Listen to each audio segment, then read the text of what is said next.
Welcome, culinary explorers.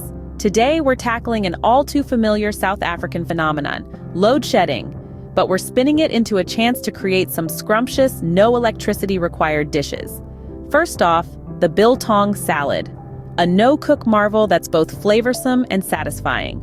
A simple blend, yet bursting with taste, ideal for a light blackout meal. Up next, snoek pate with crackers, a delightful treat and a breeze to prepare. Slather it on some crackers and presto, a snack ready in a flash. Of course, we can't overlook the much-loved chakalaka, a fiery and hearty dish that's a staple at any South African barbecue. It's vibrant, tasty, and best of all, it's served cold. Perfect for those unforeseen load-shedding evenings. Lucky enough to have a gas stove? The world of load-shedding cuisine widens.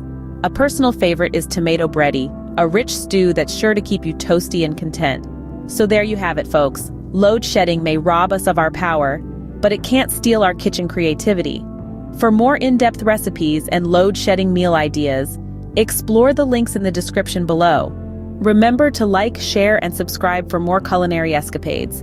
Stay energized, stay inspired, and as always, happy cooking.